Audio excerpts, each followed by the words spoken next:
I'm going to try to make this video brief because I have to get on the road. It's early AM, it's 5 something.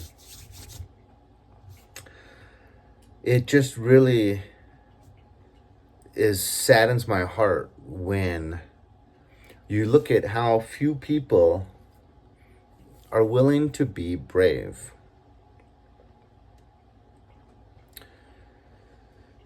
It's all about staying out of trouble with most people. It's all about staying on the beaten and trodden path. You know, like if you're going through Mother Nature and there's 3 foot, 4 foot grass, you know, but there's one solid pathway that everyone travels through so that you don't even get the little scrapes from the barbs on the edge of some of this grass, the weed grass, you know, out of nature. Or you could just trod your own path and go right through virgin grass, like virgin snow, you know, no tracks. And you're going to get, by the time you get home, tons of scrapes on your legs. You're going to get those little thistles in your socks that stick to your shoes and your socks. And there's consequences to pay. But you wanted to get to that mountain peak. Everyone else was fine with going to the smaller mountain peak that is along the trodden path. But you said, no, I'm an individual and I've been to that mountain like 10 times. I'm tired of that. And I've always looked at this mountain and said, I want the mountain of truth. And I'm going to do, come hell or high water, I'm going to get there and get some pictures of myself and feel accomplished and know that I was true to myself. And so you go down that and you suffer the consequences, but you are full of joy because you were able to do what no one else was. You were able to be true to yourself, be true to your God, and consequences be damned. You know, let me suffer the consequences. The Bible tells us, you know, that how wonderful it is when you're mistreated due to someone bearing false witness against you and you being innocent and you still suffering like Jesus did, the silent lamb being led to slaughter. It's better than if you actually committed the crime and have to suffer the consequences, right? In the Lord's eyes. So if you're innocent and you're accused, falsely accused, and you're found guilty of a crime you didn't commit, and you suffer those consequences for that crime, that just wins a little piece of the Lord's heart for you right there. And I know we're not supposed to, He loves us straight out of the womb, I understand, and we're not supposed to do works, but that's not doing works. That's something where mistreatment was thrust upon you. You didn't stick up your hand and say, I'd like to be mistreated, but you did stick up your hand and say, I'm sorry, but I have too much integrity for that. So I want to share this experience with you. So it was the very, very first year of me being a school psychologist. I'd already done a year of internship as a school psychologist, a 6 months internship as a school counselor, but now I'm in my first full-blown year as a school psychologist, you know, handling 2 different elementary schools in South Central. And 54th Street was pretty good, but there was still a lot of racism, a lot of cliquishness among the adults. And the racism wasn't against blacks, because it was all black and Hispanics primarily, just like almost all the schools I worked at. But the other school was awful. And it was all mainly because of the neighborhood it was in and the principal. Just those 2 things, right? Schools are a microcosm of society. And the worse neighborhoods they're in, like depending on how many projects feed into that school, determines how much of a microcosm they are of that particular sliver of society, the extremely poverty stricken. And so you're going to get all those ills of the extremely poverty stricken society in that particular school. So this principal, I apologize for my coffee maker. I just don't have time to wait for it to make the coffee first. She was definitely in the top 2 or 3 of the most vile individuals I ever met. And she was cruel to people. And she just did whatever the hell she wanted. She had the real greasy curls. She's black. The real greasy curls were like, you look like if you touched it with like a Kleenex, it would just be soaked in oil. She had the extremely long nails. And she loved throwing her weight around and punishing and disciplining the employees. And sometimes even really mistreating the children. But this one, she would take her red Porsche 914 Targa and like park right up in front of the 2 big wood doors that is basically the entryway to the school. The 2 doors that you go into the office. Why do I call that the entryway? Because public schools, you can't go anywhere without going in the office first. Employee, parent, visitor, you go into the office, you sign in, and you wait to speak to one of these secretaries, and you get permission and a little name tag and a pass, and then you go about your business, with all of this terrible violence we've had at public schools. Okay, so she would park her car so close to the 2 big wood doors that you only opened one way. You had to pull them towards you to walk into the office. And she would park her Porsche so close to those wood doors that you'd have to squeeze in. You could only open the door like 6 to 8 inches, and then you'd have to squeeze in, and you'd be scared if you dented this red Porsche. Beautiful, very well maintained, very new red Porsche. And she was doing that on purpose, and she had all kinds of money from all of her little scams and everything, so she could totally get the little dent fixed, but she would ream you for years, every day probably, until you left that school. Some people, John Perot in Psych Services, this Mrs. McLean, there were other principals that I could tell you, it's sad to say they're all black, but that were just vile. I mean, the amount of demons and the amount of evil that these people must have had within them. So, but this one particular occasion, I'm working, I was literally, I had to work at a closet in the auditorium, and it didn't have a waste bin or a working light. And so I asked for those 2 things and was treated so heinously by the plant manager, the custodian, for asking for anything. So I had to bring my own waste paper bin from home and my own light bulb. But this is how you're treated, when you're of a certain skin color and they're of a certain skin color, and so on and so forth. But so I'm in my little closet and I get a call over the intercom to report to the main office, and there's other people being called. So I go in there, and all the paraprofessionals, the resource specialist teachers, myself, all the administrators, anyone that basically wasn't just, maintenance or teachers or the safety staff, for the school. She called in everyone. So in this room, you had about, I don't know, maybe between 15 and 18 employees, and you had the principal. and we're all the chairs were set up around her office, around the walls of the office. So she had beforehand, she prepared all this. It was all planned out. So she brought in, the 15 to 18 chairs for us employees and seated them all around the edge of her office against the walls. So it was like a big circle almost.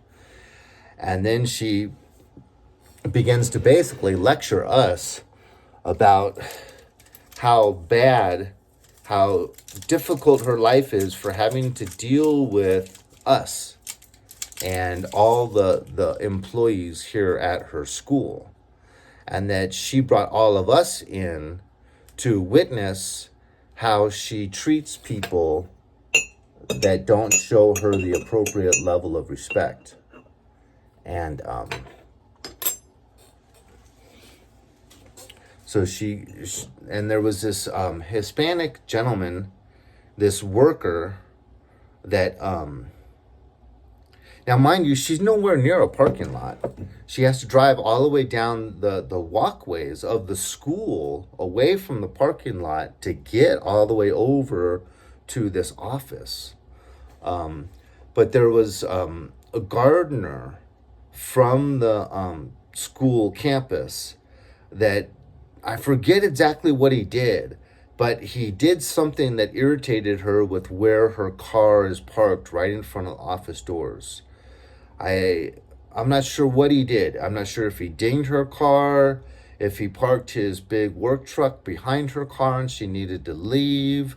I don't remember. All I know is that he fell into the trap because this Porsche parked right in front of the doors that everyone needed to go through, and could only open the door 6 inches or 8 inches before you'd put a dent or scratch in her car.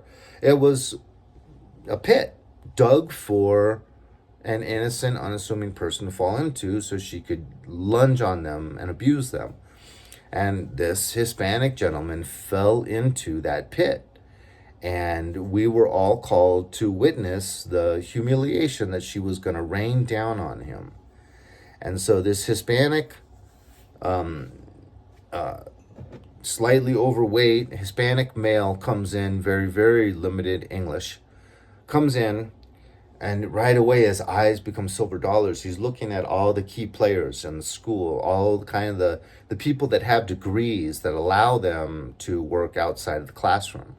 So kind of like the people that are wearing sports coats and some ties and, some class rings and some gold pens, and they're, the people that have some status. And so he immediately gets intimidated, and there's no gardening, there's no security, safety staff, it's only the people with like accelerated degrees.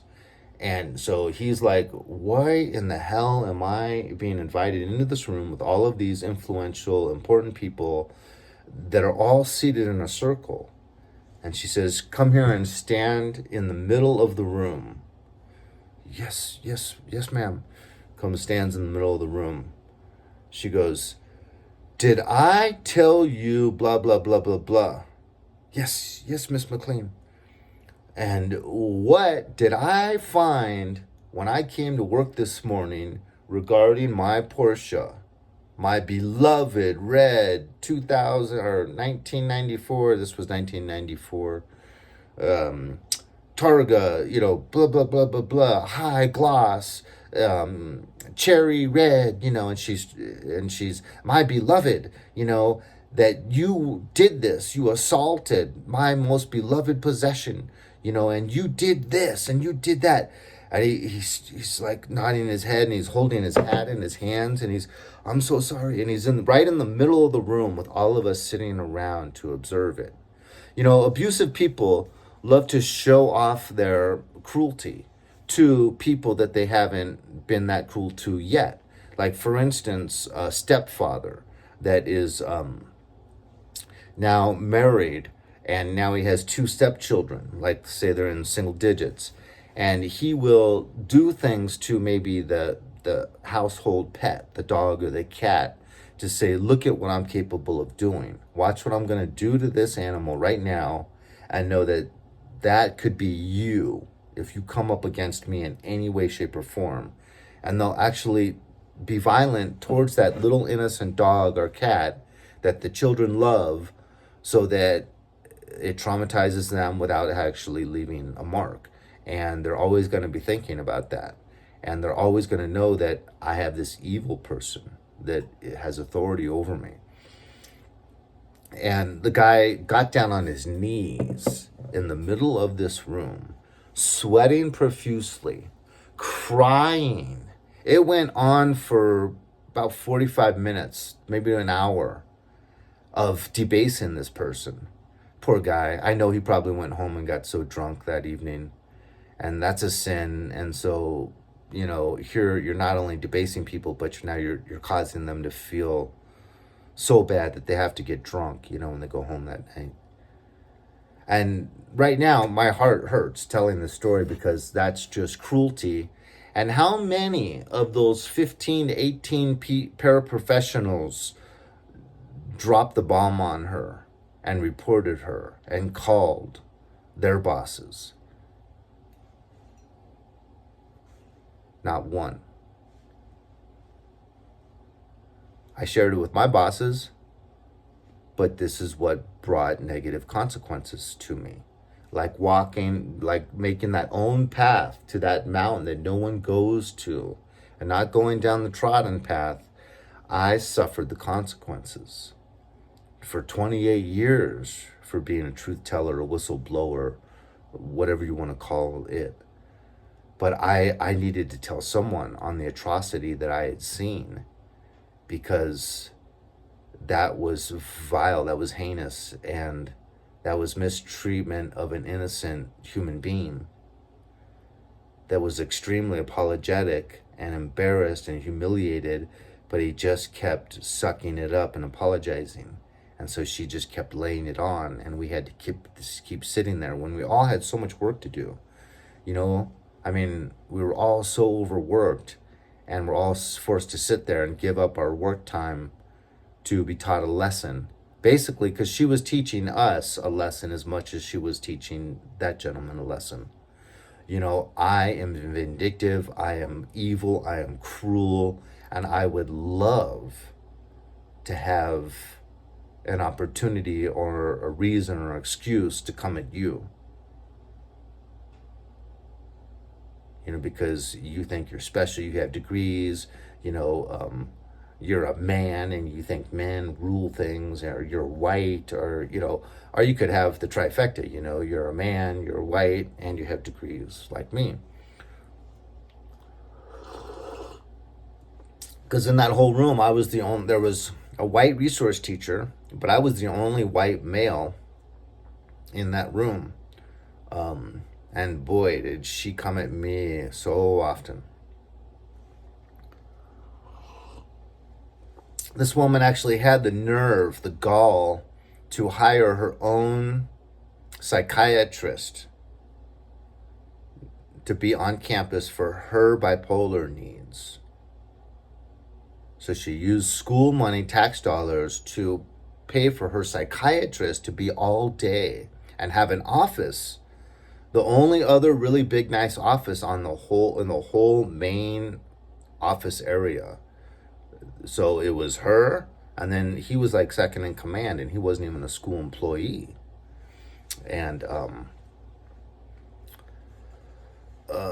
she would hire special education aides. So adults that have some education that are supposed to help the special education teacher work with these needy children. And she would hire them as special education aides and then put them in the office as a secretary, because she wanted, so you had like an office that would normally have like 2 or 3 secretaries, you had like 8 to 10, and they were literally sitting on top of each other. The main office space, you had no room. There was just so many secretaries there, and they were all black females. And they, I would have to, the only phones I had access to use, and I have to call parents and conduct interviews, were on that desk where all these 8 women worked. and there was only like 4 phones, because there's only supposed to be 4 people working there, and I'd have to get permission to use one of these phones. And then while I'd be on the phone with the parent, I'd be getting elbowed by women that didn't like me taking up space and using one of these 4 phones. That's physical assault, and that would happen. Man, the amount of things that we have to go through because of the human heart. The average human heart is really, really in a bad place. And it's only through connection to the Lord and Him being good enough and gracious enough, because of our love for Him and our humility, to work on us and shape us from the inside out and take away some of these atrocities that we have the capability of doing, and it all lies within the average human heart. So I shared that story. I got to get on the road. But, we need to call these people out. You need to be willing to suffer the consequences. Right now, I just saw a video of a African-American woman saying, about these EBT wars. I don't know if anyone's out there has been following this, but saying, because they weren't going to get their EBT, and they were threatening to go and just steal, and anyone that tried to stop them, they would harm. And your job's not worth this, and I will kill you if you try to stop me. People saying this on the internet, right out loud. I'm going to steal on the November 1st when the stamps aren't there, and anyone that tries to stop me is risking their life. And we're going to be coming in big numbers, and we're going to be jacking up anyone that gets in our way, and so on and so forth. Well, most of them got at least partial payments, like someone that might get 300 got 200, and so on and so forth. So they're all happy, and they're celebrating on the internet going, I got my EBT, and holding up cookies and ice cream, and I'm spending your tax dollars, ha ha ha ha, I won, and you hardworking people, taxpayers, don't want me spending all this money, but literally some of these women that were showing off would have 2 to 3 carts of junk food, highly processed, packaged junk food, thousands of dollars. Some of these people get like $2,000 to $3,000 in food stamps per month. It's really bizarre. I worked in public schools, and I'd have to watch the kids get the nice tray of food and just throw it away. About 40% of the kids would just take their tray and throw it straight in the trash. So the trash cans would be full with nothing but perfectly good oranges, apples, pears, pizza, little sandwiches that they'd reheat within the plastic bag, like little breakfast sandwiches, bean and cheese burritos, just all of this time and the fruit of the labor of humans and the work of human hands and machines, and going all the way back to the farms and the animals that were slaughtered, and all for nothing. All of these taxpayer dollars being spent on these kids basically get 3 meals a day at the taxpayer's expense, because they get breakfast. They get let's just say, for time's sake, breakfast, lunch, and an after school snack if they stay around. The parent just has to basically sign on the dotted line in these poor schools to get all that food every day. And we're gonna have to rethink if we're gonna really stay in competition with China and Russia, we're gonna have to really rethink things. We can't just have everything about virtue signaling and just spending all of our taxpayer money on giving money away to other countries, buying food that everyone just throws straight in the trash can, giving, an unworking mother with maybe 2 or 3 kids $3,000 in food stamps every month. We're going to have to rethink things in this country. But there was this woman that came on and made a video saying, you're really not being appreciative of the government, stepping in as like your provider and taking care of you, and you're rubbing it in our face when you come on and you make these videos saying, I got my EBT, I'm spending it on junk food, and because she was saying, I make too much to get food stamps, but I don't make enough to be able to be like you, go out and spend $2, $3, $4, $500 in one grocery store visit. You know, some of these people, it's like they can't even spend all of their food stamps every month. It's just not, they're not capable, you know, unless they just buy for the whole neighborhood. And I think they lose their food stamps if they don't use them by a certain point. I don't know. I've never received any kind of, I went on disability, workerman's comp once for like a week when I got a hernia at work. And that's the only time I ever got any assistance for anything. I've just been paying in the system nonstop my entire life. I mean, I literally got like 40% of my paycheck was taken out every month because I had to pay for all of my health insurance, my vision, my dental, my general health, and you know, you just the heavy tax. I was in Los Angeles, so like 30% would go to the government right off the top, and then all of these, man, and then if I go, like I had these two broken fingers, if I go, it would actually be cheaper when I go to the hospital if I had no insurance. My roommate shared with me he had a broken arm, and they wrote it up as they didn't know he had insurance, and they said, okay, here's your bill, and it was something like 1,400. And then he said, oh no, I have insurance. And they're like, oh, you didn't tell us. Well, you didn't ask. Here's my card. And they work it up, and now his bill came out to be like 3,000. And so having insurance that I worked so hard to get my entire life is actually making me poor and works against me. So it's actually better to be like an illegal alien and have no insurance, and you won't have to pay anything when you go to the hospital. So once again, we have to rethink things. This is not right, the way we're treating our hardworking people in this country.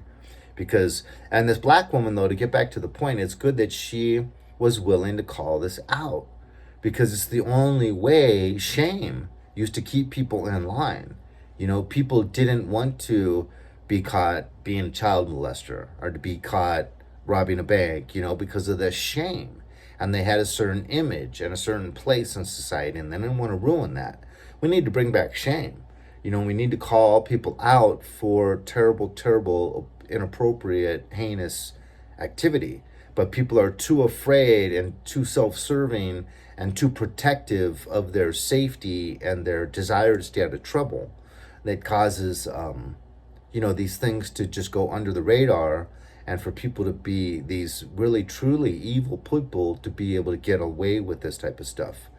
Everyone in that room with that poor Hispanic gentleman should have been on the phone immediately when they got back to their office, calling their supervisors, their superiors. Every single one. We should have called the newspapers. That should have been her last day at work. But no one even knew about it, because everyone's like, I'm going to fly low and avoid the radar. I'm going to keep my neck safe, you know. So take pride in the fact, if you've been a truth teller, if you're getting gang stalked, if you are one of these people that suffer the negative consequences of having integrity, you have a backbone. Compliment yourself. Be happy about that, because it's very, very rare in today's society. I mean, China, how many people stand up against the system in China? You're gonna probably be killed, you know. So there you have it. There's my 2 cents on things.